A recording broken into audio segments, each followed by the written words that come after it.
pelas suas palavras e passar, então, a palavra ao farmacêutico Luiz Fernando Lopes, que é mestre em psicologia, membro da Comissão de Educação Farmacêutica do Conselho Regional de Farmácia de São Paulo e é docente do ensino superior na Universidade Paulista. Então, Luiz, com a palavra.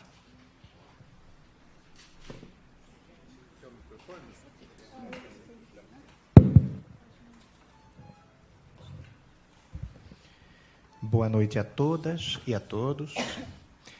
É uma satisfação estar aqui, atendendo ao convite que me foi formulado para que eu pudesse vir aqui dar a minha pequena contribuição na ampliação desse debate que é tão essencial. Na condição de alguém que realizou um diálogo entre dois saberes, a minha formação é farmacêutico, como foi anunciado, e eu fiz um mestrado em psicologia, trabalhando com medicalização de crianças e queixa escolar no Núcleo de Apoio à Saúde da Família, no NASF, que é esse núcleo que foi criado em 2008, 2009, para robustecer as ações da Estratégia Saúde da Família, ou do Programa de Saúde da Família, como é conhecido. São muitas as alegrias, né, que se refletem nesse momento, uma alegria de estar aqui numa mesa mostrando uma postura igualitária, né? Tem a metade de homens e a metade de mulheres, é isso? Exatamente, 4 homens e 4 mulheres. Isso não foi planejado, né? Isso não foi previamente combinado, é um fenômeno poético que é fruto, né, do desejo que as pessoas que aqui estão e todos aqueles que participam têm de que tenhamos uma sociedade realmente mais igualitária, né? Isso me lembra, sociedade igualitária e diálogo, uma frase de Rubem Alves, o filósofo e educador, que dizia que só existem 2 caminhos, ou diálogo ou antidiálogo. Não existe meio termo. Ou a gente está aberto ao diálogo, ou a gente não está. Então, não existe outra possibilidade fantasiosa, milagrosa, de nós resolvermos questões, sejam elas no aspecto micro das relações humanas ou no aspecto mais macro, mais coletivo. Pensando na questão do medicamento, o medicamento eu dizia há pouco, numa entrevista, é um produto tecnologicamente elaborado que tem várias finalidades e aqui a mais conhecida é a finalidade terapêutica. É necessário a gente entender que esse produto ele entra num circuito, infelizmente, de um processo que a gente chama de mercantilização da vida.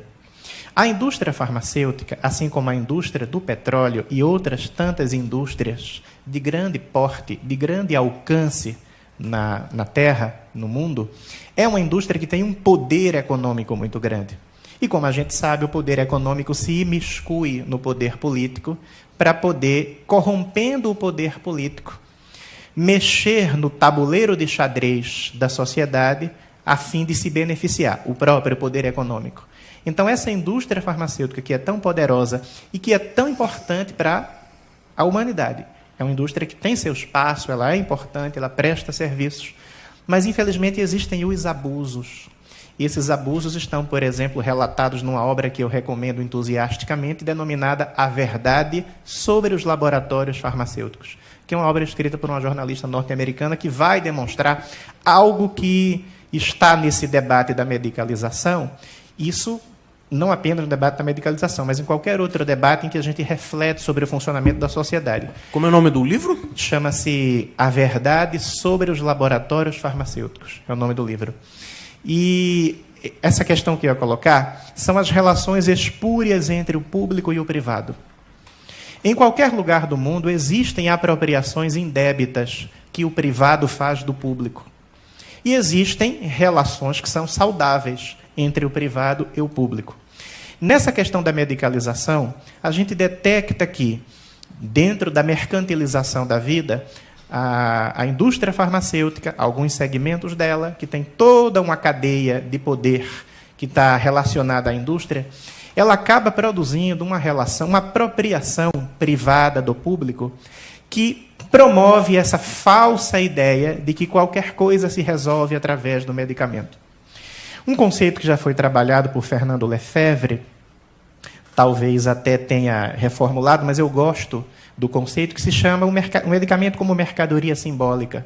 O medicamento tem um poder simbólico muito grande e povoa o imaginário das pessoas como um elemento que é a panaceia, que soluciona tudo. Eu fico pensando, por exemplo, a questão do medicamento contra o câncer, aquele que está tão em debate, que falta pesquisa, mas as pessoas acham que vai ser a solução para salvar as suas vidas. E entram com recurso jurídico, solicitando à justiça o fornecimento do medicamento, mesmo que a comunidade científica demonstre o risco que existe, quando não há pesquisa suficiente para mostrar a segurança do uso do medicamento. É o poder simbólico que esse produto tem. Então, os chavões ficam registrados, a pílula do dia seguinte, que não é pílula e nem é do dia seguinte. Primeiro, porque pílula é uma forma farmacêutica arcaica que não existe mais, que é parecida com aquelas duas que estão no mercado, o comprimido e a cápsula. Mas a pílula era um produto feito em farmácia de manipulação, com um aparelho chamado piluleiro, e essa forma farmacêutica não existe mais. A palavra ficou, sobretudo porque ela ficou vinculada à ideia dos anticoncepcionais. Então, não existe nem pílula, nem do dia seguinte, porque agora a gente tem apresentações nas quais o indivíduo que faz um uso desprotegido, tem uma relação sexual desprotegida, tem que fazer o uso daquele medicamento o mais rápido possível, né, para evitar uma gestação não planejada. Então, é possível fazer a utilização no dia seguinte, numa apresentação que tem 2 comprimidos. Mas hoje você tem uma apresentação que tem um comprimido só. E a pílula, como se diz, é do mesmo dia, na verdade. Mas fica a expressão, a pílula do dia seguinte. Ela nem é pílula e nem é do dia seguinte. Então, o poder simbólico que tem o medicamento, ele contribui para que a mercantilização da vida via imposição da ideia de que o medicamento tudo resolve se instale na sociedade de forma quase que inamovível, que dificilmente a gente consegue combater esse pensamento equivocado que prejudica a saúde das pessoas. As pessoas adoecem com a utilização incorreta, irracional do medicamento, num fenômeno que a gente chama de iatrofarmacogenia. Uma doença iatrofarmacogênica é uma doença provocada por uma utilização irracional e equivocada do medicamento.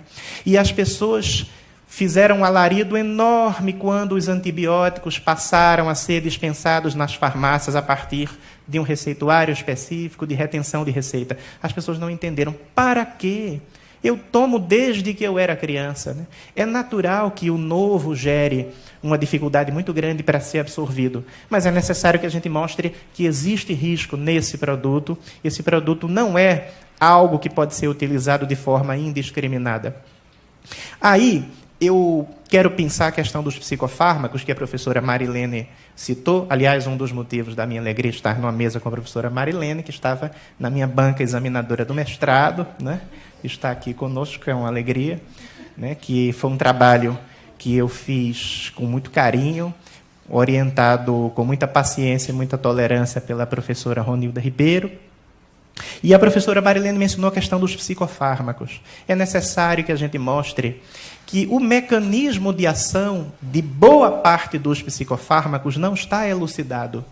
É uma falácia dizer que a gente sabe exatamente em qual receptor, em qual grupo de neurônios, em qual região do encéfalo especificamente todos os psicofármacos que estão no mercado agem, tanto do ponto de vista quantitativo quanto qualitativo. Isso não é verdade. Muito daquilo que está no rol de produtos que são prescritos na área da neurologia e da psiquiatria são psicofármacos que não se sabe exatamente o mecanismo de ação. Existe um debate enorme em relação ao próprio metilfenidato. O que seria, dizem alguns, é um acelerador cognitivo. Estava conversando num congresso uma vez com o Zé Rubem de Alcântara Bonfim, que está lá, aqui na mesa também, dizendo que ele pesquisa muito em relação a isso e há muitas contradições. Então, daí eu quero lembrar a questão da apropriação indébita do privado sobre o público. Me desculpe citar você, Zé Rubem, mas né, você fez a palestra, a informação é pública, né? É uma responsabilidade. E eu aprendi... Pois é. E eu aprendi numa palestra do Zé Rubem que ele fez uma pesquisa certa vez em bancos de dados de informações sobre medicamentos, sobre algoritmos de tratamento, né? Que são aqueles métodos de tratamento mostrando qual é o medicamento, o fármaco de escolha, quais são as combinações, as possibilidades. E na pesquisa que ele fez, ele verificou que vários algoritmos de tratamento que estão descritos em revistas de sociedades médicas não têm fundamento científico. Por que é que aquele fármaco é o de escolha? Você vai para a pesquisa em banco de dados e diz, olha, não tem nada que dê suporte para que a gente entenda por que é que essa sociedade médica colocou aquele fármaco como fármaco de escolha. Por quê? Se não há dados da comunidade científica mostrando que ele deveria ser. Então, a gente começa a inferir que talvez haja essa apropriação indébita do privado sobre o público. E isso, na questão do medicamento, é muito forte, né? Então, daí... Eu não sei se já estourei, porque minha fala, no meu tempo, já estourei. Faltam 2 minutos, porque nordestino tem um grande problema. O Zé Rubem é pernambucano, ele sabe. Quando a gente pega um microfone, a gente quer ficar a noite inteira, né? Então, se deixar, a gente fica aqui até 2 horas da manhã.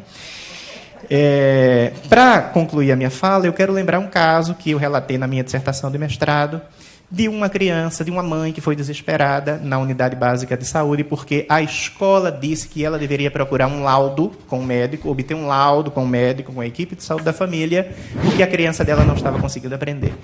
E que se ela não desse esse laudo em X dias na escola, a escola acionaria o conselho tutelar. Nós fomos à casa desta mãe, dialogar um pouco com ela para conhecer melhor a situação, porque a informação não nos foi passada nós para a equipe do Núcleo de Apoio à Saúde da Família, diretamente através da mãe, mas pela equipe de saúde da família. Fomos conversar com ela, ela disse que era isso mesmo, e fomos conversar com a coordenadora pedagógica da escola, a Escola Municipal de São Paulo. Ela nos recebeu com estranhamento, porque nunca tinha recebido uma visita de profissionais de saúde na escola, como se nós fôssemos, né, autoridades máximas que iam julgar a adequação ou a inadequação da solicitação que ela fez. Não era isso, era um trabalho conjunto de diálogo para ver o que a gente poderia fazer para fazer uma intervenção adequada para aquela família, para aquela criança, para aquela mãe. Ela nos recebeu, conversou, tergiversou bastante. No final, ela acabou soltando esta pérola. Mas se eu não obtiver um laudo para mostrar que essas crianças têm algum problema neurológico, o que é que eu vou dizer para a Secretaria Municipal de Saúde para justificar a evasão escolar ou o alto índice de reprovação na minha escola? Então, você veja, não estou querendo criminalizar a professora, a coordenadora, também sou professor. Como todos nós, profissionais de saúde, de educação, população em geral, acabamos sendo capturados por essa malha perversa que precisa ser quebrada. Por fim, é necessário, o profissional farmacêutico, ele atua no trabalho da assistência farmacêutica, da atenção farmacêutica, sendo mais um profissional a fazer uma orientação adequada para que os abusos não prejudiquem a saúde individual e a saúde coletiva. E, como síntese, eu gostaria de lembrar que estamos num momento realmente muito delicado, em que tivemos hoje, né, talvez aqui alguns não tenham tido a notícia, mas a maioria deve ter tido, um grupo de pessoas que invadiu a Câmara dos Deputados em Brasília, dizendo que estão cansados de corrupção, dizendo que estão cansados da usurpação daquilo que é público, e ela deu um dado de um número muito grande de pessoas que morrem na fila do SUS, né? Eu não posso atestar que esse dado é correto, mas, enfim, um número muito grande, a gente sabe por observação no senso comum que é verdade. Estamos no momento, senhores, homens públicos, de notória responsabilidade em relação aos destinos da sociedade, em que a sociedade está disposta a ser ouvida, e a sociedade cobra que haja diálogo, porque ou existe diálogo ou existe antidiálogo, como dizia Rubem Alves, e antidiálogo não é compatível com democracia. Se constrói uma sociedade com cidadania, com educação multicultural e democrática. É assim que a gente vai construir. E essa interdisciplinaridade entre saúde e educação, esse diálogo com a sociedade mais ampla, tem que ser essencial para que nós possamos solucionar os problemas da sociedade e, especificamente, fazer o combate e a abordagem adequada da medicalização da sociedade e da educação. Muito obrigado pela atenção.